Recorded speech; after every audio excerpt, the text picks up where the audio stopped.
Today I want to talk about covert racism and how it works. How many of you have heard the saying, I can't be racist, I have black friends, or how am I racist? My wife is black. Now, I'm going to give you an example. Let's say there's a white man who's married to a black woman, yet the same white man in his high-powered position refuses to employ black men who come into his office to interview for a position, and he's basing it off of discrimination only solely by the fact that they're black. They have the same credentials, the same education, and they fit the qualifications for the position, yet he turns them down on a regular basis because he does not want a black man working in the office, or he feels that he will not promote anyone who is black because he feels superior. He does not feel that black people are qualified to be in a position that is over him or to be in any type of high leading position of authority. Would you then say that this white man is no longer racist because he has a black wife? Or how about the fact that this white woman has all these preconceived notions and stereotypes about black people? She dislikes black people. She talks about them. She says they're all uneducated. She doesn't talk to any one of them. She feels all black women are lazy, that they have all these babies out of wedlock, that they're obese and all these things. But she does have one black friend who she's close to. Now, would the fact that this woman has one black friend negate the fact that she's racist? I'm going to read you a definition of racism. Prejudice, discrimination, or antagonism by an individual, community, or institution against a person or people on the basis of their membership in a particular racial or ethnic group, typically one that is a minority or marginalized. The belief that different races possess distinct characteristics, abilities, or qualities, especially so as to distinguish them as inferior or superior to one another. So that is the definition of racism. So based off that definition alone, would you say that this white man who is prejudiced and discriminated against other black people is no longer racist because of the fact he has a black wife? Or the fact that this white woman who discriminates against black people has all these stereotypes, would not associate with any black people except for one black friend which she closely relates to, would that now make her no longer a racist?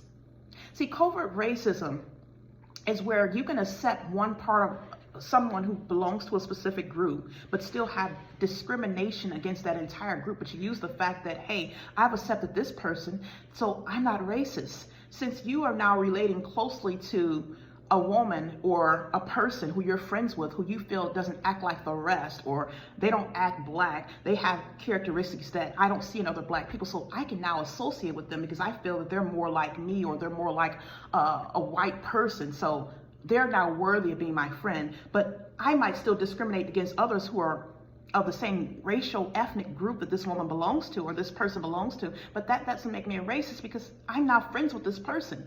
That doesn't make you unracist. You're still a racist human being. Racism still is existing.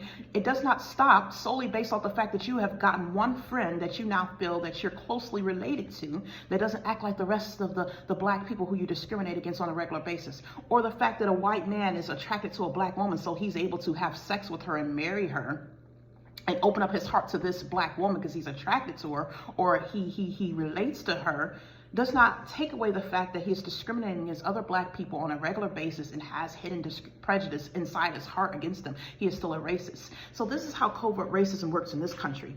They have co-signed and gotten, have you seen a successful group of black people who stand out, and some of them are in political positions, and they speak out and say, well, their racism doesn't exist. I made it. If racism exists, I wouldn't have made it. I wouldn't have gotten to this level. And see, this is how they're able to hide racism in this country, because they allow a certain group of people to make it, a certain group of people who they know that will go along with their tactics. They can control them to a certain point. These are subservient individuals who don't mind what they call selling out the rest of their race or oppressing the rest of their race because they're alone now getting benefits to reap for themselves, and they don't care about the other group. So they get these people to stand to the forefront and say, hey, racism doesn't exist because I'm a successful, educated black person in this country and I've made it, so the rest of you are just poor and you're making excuses because you're lazy and you're not going to change, and they blame it on you and say, hey, racism doesn't exist.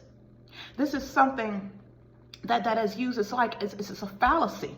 They use this argument that, oh, because I've made it, a specific certain group of people they've allowed to make it, so racism doesn't exist in this country. It's the same as if you say, let's say you go to a city and everyone in that city is either poor, and then you have a certain group of people who are wealthy. But you put the spotlight on the wealthy people. You put the spotlight on those who are wealthy, and you to get people to move to the city. You say, well, our city is doing great. We have wealthy people here. You'll thrive in a city because the city is doing great, but yet you don't highlight the poverty. You don't highlight those who are oppressed, the significant large group of people who are suffering, who don't have anything, who don't even have adequate housing or shelter. You're going to put your emphasis on the small group that's been allowed to have something to divert the attention from what's really happening. And this is like a red herring fallacy, because it's like these people have now been allowed to get some type of privilege just to negate the fact that racism is still existing. It's like they're trying to obscure it by putting these people on the front line, say, hey, this group's been allowed to make it, so something must be wrong with you guys. It's not because it's racism. Racism definitely doesn't exist. History repeats itself. How do you think that a country has grown so much to the point where these things have been going on to the point of an entire ethnic group was placed in captivity? Do you think all that is just going to go away? Yes, these people, blacks, have fought. They have stood and fought and passed laws, and they've had to go through all types of fighting and all types of things just to get these laws passed. But do you think, because see, it's more than that. It's not just something that's physical. Do you think that the devil who has had his people in captivity is just going to stop? You think it just stops there? No, people are going to become clever and find different ways to disguise what's happening. And history repeats itself. It's not going to go away. They're just going to find more creative, innovative ways to try and cover up what's actually happening. They're going to find different ways to perpetuate what has been going on. But now it's going on to the point where people don't see it, and people whose eyes are closed, they don't understand. And then they have these people, these spokespersons, who they call them in the black community, who will sit out here because they've gained a little bit of success and they've been allowed to actually get something. They'll speak against their own group of people and say, oh, racism doesn't exist because I'm successful. I've made it. Look at me. I got this. Why do you think certain people only make it? Why do you think certain ones are allowed to have this? Where are the ones who are really going to be fighting for their community and speaking out? You hardly ever see those people. And when they do speak out, it's like they're penalized. That's because these people have been chosen to give the impression that racism is no longer existing, that everything is great. Our society does not have racism. People are not discriminated against any longer because of their color. And those who are oppressed and those who are poor are that way because it's some fault of their own. This is the perfect argument, and it's been working for years. People really need to wake up.